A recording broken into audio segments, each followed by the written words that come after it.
Assalamualaikum warahmatullahi wabarakatuh. Perkenalkan, nama saya Rohimah Siregar, SPD MSI. Saya adalah salah satu dosen yang mengajar di program studi D3 Teknologi Pengolahan Hasil Perikanan Politeknik Tanjung Balai. Selama saya menjadi dosen, saya telah mengampu beberapa mata kuliah. Di antaranya Teknik Ilmu Pangan, Biokimia Hasil Perikanan, Kimia Analisis, Gizi Ikani, Kimia Pangan, dan beberapa mata kuliah lainnya. Di video kali ini saya akan menjelaskan tentang mata kuliah pokok yang saya ampu, yaitu mata kuliah Teknik Ilmu Pangan. Mata kuliah Teknik Ilmu Pangan memiliki 2 SKS dengan 16 kali pertemuan dalam satu semester, termasuk ujian tengah semester dan ujian akhir semester. Di mana mata kuliah ini mempelajari ruang lingkup dan prinsip-prinsip teknik ilmu pangan, kerusakan-kerusakan bahan pangan, pengawetan suhu tinggi dan rendah, pengeringan, pengawetan serta pengolahan dan pengemasan melalui kerja ilmiah dan berpikir ilmiah sesuai dengan ketentuan pembelajaran di perguruan tinggi. Mata kuliah ini memiliki 5 capaian pembelajaran mata kuliah. Yang pertama, mahasiswa mampu menjelaskan teknik pengolahan pangan dari pasca panen. Yang kedua, mahasiswa mampu menjelaskan teknik pengolahan dan pengawetan perikanan. Yang ketiga, mahasiswa mampu menjelaskan teknik pengawetan. Yang keempat, mahasiswa mampu menjelaskan teknik pengolahan lemak dan minyak. Yang kelima, mahasiswa mampu merancang label kemasan untuk produk pangan. Di sini saya akan menjelaskan materi atau pokok bahasan di pertemuan 10, di mana materi atau pokok bahasannya adalah metode pengawetan pangan dengan suhu tinggi. Di antaranya metode blanching, metode pasteurisasi, dan metode sterilisasi. Di mana bentuk atau metode pembelajaran yang saya lakukan adalah dengan perkuliahan interaktif atau ceramah interaktif, dengan mode pembelajaran secara luring atau secara tatap muka dengan mahasiswa di kelas. Dengan interaksi yang dilakukan melalui sistem tanya jawab dengan mahasiswa selama proses pembelajaran berlangsung. Adapun penilaian atau asesmen yang saya lakukan untuk materi ini berupa kehadiran dan tugas individu, di mana tugas individu itu adalah dengan mengerjakan beberapa soal esai di akhir perkuliahan. Baik, berikut video pengajaran real classroom yang saya sajikan. Waalaikumsalam warahmatullahi wabarakatuh. Apa kabar kalian hari ini? Apakah sehat? Baik, Bu. Ada yang sakit? Ya. Masih semangat? Masih. Baik ya. Jadi kita berada pada pertemuan yang ke-10. Berikutnya, coba lihat di sini ada metode pengawetan pangan dengan suhu tinggi. Jadi saya ada 3. Ya. Ada blanching, pasteurisasi, sterilisasi. Jadi karena ini menyangkut tentang pembelajaran kita terdahulu,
Mengapa? Ya. Why bahasa Inggrisnya, ya kan? Why? Mengapa? Mengapa sebut ini digunakan dalam pengawetan makanan? Nah, sesuai dengan slide saya ini, ya. Inilah tujuannya. Tujuannya yang pertama itu adalah untuk pasti tujuannya untuk mengawetkan makanan, untuk mengawetkan dan mempertahankan mutu bahan pangan, mempertahankan ya, mempertahankan mutu. Karena kalian nanti ada namanya uji organoleptik, ya, uji kimia, uji biologi. Organoleptik itu lebih ke fisika, ke fisiknya, ya, mineral, ya, uji mineral. Jadi mengapa dilakukan pengawetan itu dengan suhu tinggi? Karena efektif membunuh mikroorganisme. Dia efektif membunuh mikroorganisme, lebih efektif daripada suhu rendah. Nah, kemudian meningkatkan umur simpan. Kalau sudah mempertahankan itu, maka masa simpannya juga akan lama. Lama masa simpannya, tapi tetap terjaga mutunya. Oke, kemudian menonaktifkan enzim-enzim. Kalau di kimia, ini kan ada enzim-enzim pada pangan. Nah, jadi dinonaktifkan, tapi bukan di apa namanya itu, bukan langsung kita rusak itu enzimnya, bukan. Tapi menonaktifkan. Menonaktifkan itu artinya sementara ya, sementara aja. Selama masa simpanan tersebut, selama masa simpannya, maka enzimnya akan nonaktif. Enzim apa ini? Enzim adalah merusak bahan makanan, ya, merusak substansinya. Oke, kemudian keempat, ekonomis. Yang lebih ekonomis, tapi lebih murah ya kan? Lebih ekonomis dibanding dengan metode lain, misalnya pembekuan. Ya, karena kalau pembekuan kita harus ada cold storage, ya kan? Ada cold storage. Nah, kemudian memperbaiki tekstur bahan pangan, memperbaiki. Karena kan kalau dia agak lama disimpan, nanti kan akan ada apa namanya, off flavor, ya, off flavor. Nah, makanya dia dilakukan teknik ini, benzin ini untuk mempertahankan tekstur bahan pangan, bukan hanya benzin ya, nanti tadi ya. Jadi dia keseluruhan dari tujuannya, tujuan dari keseluruhan metodenya tadi. Oke? Lanjut, memberikan cita rasa khas bahan pangan, memberikan cita rasa khas bahan pangan. Berarti nanti setelah kita lakukan 3 metode ini, akan ada timbul rasa khas dari bahan pangan tersebut. Ya, rasa khas, bukan flavor, bukan flavor ya, tapi dia khas bahan pangan. Kemudian pasti ada kelemahan. Apa kelemahannya? Kalau dia overcooking, terlalu over memasak pemanasannya, maka overheating, ya kan? Bisa nanti akan terjadi itu ya, terlalu panas, ya kan? Masakan pemanasan ini terlalu panas, kemudian terlalu masak produk pangannya, terlalu masak ya kan? Dan sesuatu yang terlalu overcooking itu nutrisinya akan berkurang. Ingat ya, kata kuncinya, kalau bahan pangan yang terlalu over, ya terlalu masak, terlalu panas, nutrisi, kandungan nutrisi di dalam makanan itu akan berkurang. Ya, berkurang, bukan hilang, tapi berkurang. Oke. Kemudian kelemahan yang lain, penyimpangan tekstur. Ya, penyimpangan tekstur itu apa itu? Burning flavor. Burning artinya dia sudah berwarnanya ke kuning-kuningan, ke brown, ya kan? Coklatan, ke golden, ya kan? Kehitaman, kan itu kan? Kalau terlalu panas kan, maka terlalu lama dia dipanaskan, maka si pangan tadi akan mengalami perubahan warna. Kering kemasan, kecoklatan, bahkan bisa berwarna hitam. Oke?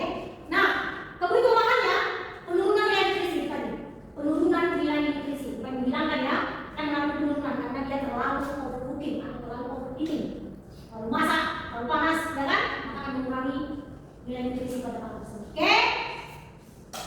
Nah, selanjutnya benzin, kita masuk ke benzin. Apa itu benzin? Merebus, teknik merebus. Merebus dalam air panas, kemudian dilanjutkan dengan merendam di dalam air dingin. Oke? Kalian lihat seperti ini, suhunya 70 sampai 100 derajat Celcius. Biasanya ini adalah untuk buah-buahan dan sayur-sayuran. Ya. Nah, lihat, sudah lihat. Ini dia secara umumnya dipanaskan selama 1 sampai 15 menit. Bisa 1 menit, bisa juga 15 menit. Tergantung dengan pangan itu sendiri, berbeda-beda, ya, tidak sama. Jadi beda bahan pangannya, maka beda perilaku. Oke. Kemudian kita lihat ya. Ini bisa lihat ini ya kan? Bisa lihat apa namanya? contoh gambar, gitu ya. Nah kemudian tujuan dari branching itu sebenarnya hampir sama dengan tujuan umum tadi. Sama-sama mengaktifkan ya, mengaktifkan enzim, kemudian mengaktifkan bakteri, patogen, ya kan?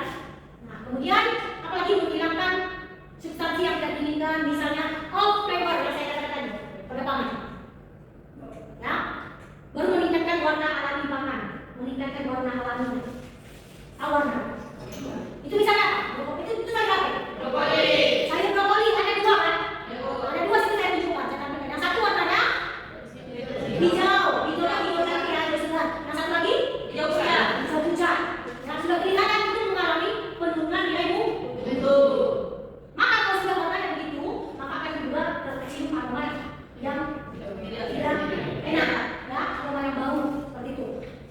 Kemudian nanti rasanya pasti akan tidak enak lagi, akan berbeda dengan rasa aslinya. Oke, baik sampai sini. Nanti saya cerita-cerita aja kan, kalian boleh siapa yang mau bertanya? Ya, Apa itu off flavor? off flavor, ya off flavor ya, off flavor. Siapa kira-kira yang pernah dengarkan off flavor? Kalian mau jawab? Off flavor. Kalian jawab? Apa tadi? Ya. Flavor itu kayak warna ataupun bau dia berbeda dari yang aslinya. Kasih aku. Cuma sekali kan cepat. Ya, bisa berbeda. Off flavor itu adalah aroma atau rasa yang menyimpang dari aroma dan rasa bahan asli yang masih segar. Itulah dia. Kalau kata apa ya singkatnya busuk gitu, ya kan? Supaya kata mudahnya, mudah kan? Menyimpang kata daun menyimpang di bawah tendang ya busuk gitu lah. Aroma itu kalau kita mau busuk. Nah itulah dia off flavor. Ya. Nah lanjut. Yang kedua, pasteurisasi. Pasteurisasi. Pasteurisasi ini biasanya ada pada produk susu. Ya, produk susu pasteurisasi. Apa itu pasteurisasi? Seperti yang kalian lihat, pasteurisasi itu adalah proses pemanasan bahan makanan dengan suhu lebih kecil dari 100 derajat Celcius. Ya, selama beberapa menit.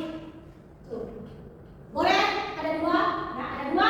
Yang pertama ada dua teknik. Ini sebenarnya beda tipis. Ada dia HTST, High Temperature Short Time, artinya dalam waktu yang pendek, yang singkat. Benar. Kemudian satu lagi LTLT. Iya, betul. Dalam waktu yang panjang.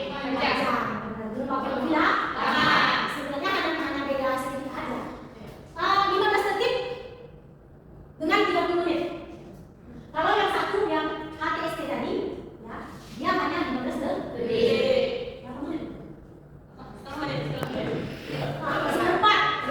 Seperempat menit ke 1 menit, 60 detik. Seperempat menit 15 detik. Sementara yang LT itu 30 menit, hampir setengah. Memang setengah.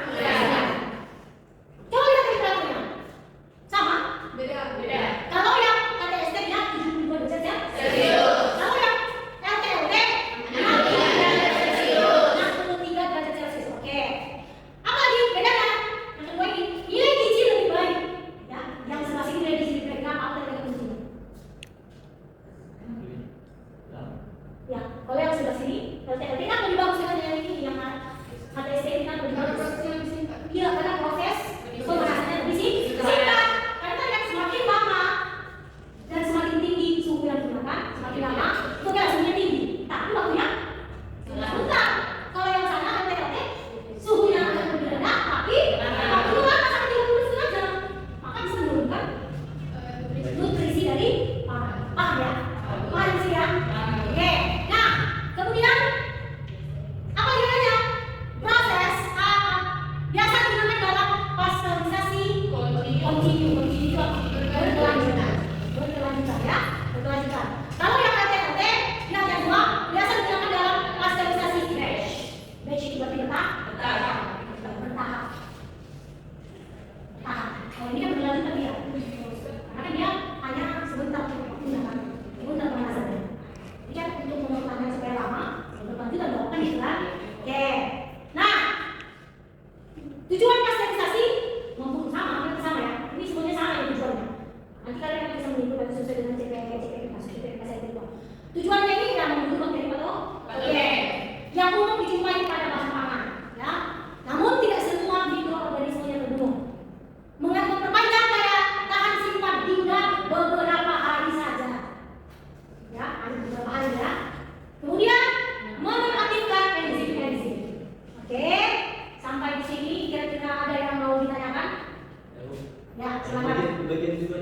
fermentasi itu di poin nomor 1 menggunakan bakteri patogen yang umum dijumpai pada bahan pangan. Namun tidak semua mikroorganisme yang umum. Maksudnya bagaimana? Oh iya. Maksudnya, siapa yang bisa jawab? Saya kembalikan. Tidak semua mikroorganisme yang bakteri itu termasuk mikroorganisme ya. Tidak semua yang terbentuk. Siapa yang bisa menjelaskan? Dia nih coba. Silakan. Karena tidak semua bakteri itu jahat, ada bakteri baiknya. Jadi namanya yang dibunuh di sini Bakteri patogen. patogen, bakteri patogen ya. Ada bakteri patogen. Berarti yang masih diaktifkannya adalah bakteri baik. Apa itu? Contohnya bakteri patogen. Itu adalah Salmonella state, sedangkan bakteri baik. Ya. Nah, betul ya dari Sindiani itu menonaktifkan ya, jelas ya, menonaktifkan bakteri, mematikan bakteri patogen, mengaktifkan bakteri baik. Ini katanya kenapa? Namun tidak semua mikroorganisme terbunuh, tidak semua yang terbunuh. Nah, itu tadi katanya ada yang baik, ada yang jahat. Jadi yang jahat yang patogen inilah yang jahat, yang dibunuh. Tapi yang masih aktif adalah bakteri baik. Apa contohnya? Kan ada tahu ya kan? Tahu nggak kita pakai bakteri? Kalau pada susu ya, masih pada susu. Biasanya itu ada salmonella, ya. Kemudian Escherichia coli ya kan? Kalau bahan pangan, bukan bahan pangan kalau susu aja, kemudian bahan pangan ada Escherichia coli, ada salmonella ya. SP ya kan? Kemudian kalau bakteri baik, kalau pada susu itu lactobacillus ya. Nah, sudah pernah dengar kan lactobacillus kan? Lactobacillus itu kalau pada susu ya kan? Pada apa lagi? Lactobacillus pada susu. Mau tahu? Ada pada minuman apa lagi lactobacillus? Ah, iya, gitu ya. Oke. Kemudian di sini paham ya?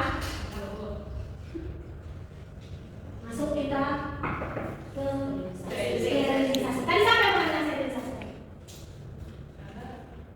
Cuma dengeran Oh, dengar aja. Sterilisasi gitu kan. Artinya sterilisasi itu membersihkan.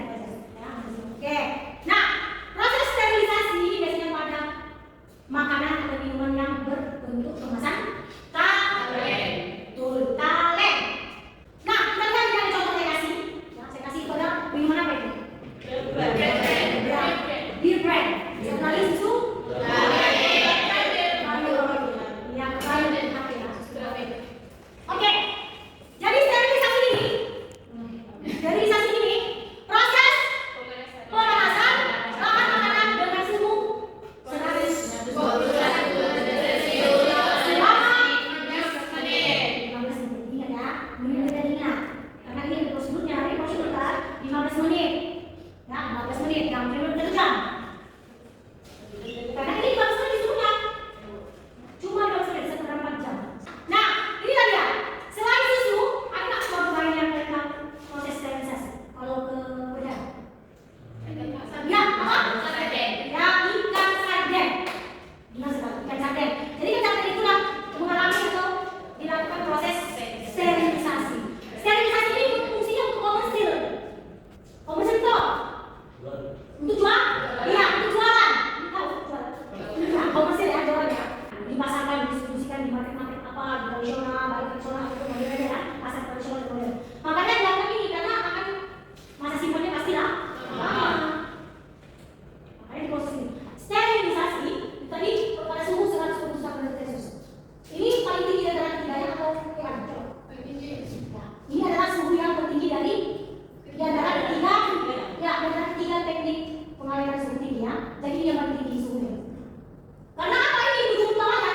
Ini untuk mematikan ya, semua jenis mikroorganisme beserta sporanya. Spora itu yang bisa berkembang biak, ya kan? Mikroorganisme berkembang biak dengan spora. Dan biologi ya, mikroorganisme berkembang biak melalui spora. Oke. Kemudian umumnya digunakan pada susu dan makanan yang dikalengkan. Berarti makanan ya, misalnya kornet. Kornet ya, kornet itu kan dari sterilisasi dia. Nah, jadi inilah dia 2 contoh yang saya ambil kan. Jadi selain ini ada tadi sarden, kemudian bisa kornet, kemudian bisa koktail. Oh ya, produk makanan apa? Kaleng. Kan dibilang di situ. Kaleng. Oke, jadi ada dia. Ini suatu HT. Nah, gunakan suhu 137 sampai 111 derajat Celcius. Ini yang UHT ya, ukuran air. Jadi kan yang ini tadi susu UHT. Susu UHT itu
Di atas 100 derajat Celcius. Suhu air, suhu titik didih air itu kan 100 derajat Celcius. Berarti di atas dari 100 derajat Celcius. Padahal kalau air ini, itu titik didih air yang bisa titik tertinggi dari air. Kalau ini tadi tinggi lagi suhunya, makanya dia bisa sampai menyebabkan keluarnya aroma terbakar. Ya? Ayo kemarin apa belajar? Ya kan? Dan air Oh air, oh ya, memang iya, kasih tadi. Kalau suhu air 100 derajat, kalau dia UHT ini, UHT atau UHT sterilisasi di atas dari 100 derajat. Lihat ya, ingat. Kalau pas sterilisasi tadi di bawah dari 100 derajat Celcius. Bisa? Oke.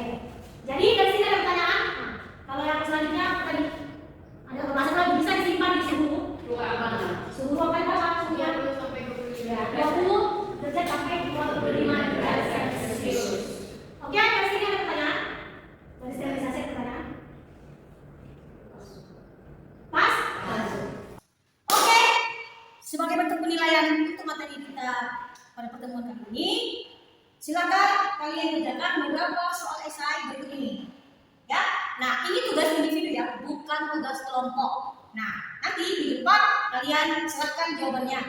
Jangan ada yang contek-contekan. Silakan jawab sesuai versi kalian masing-masing yang kalian ketahui. Oke? Kita akhiri perkuliahan kita kali ini. Wabillahi taufiq wal hidayah. Wassalamualaikum warahmatullahi wabarakatuh.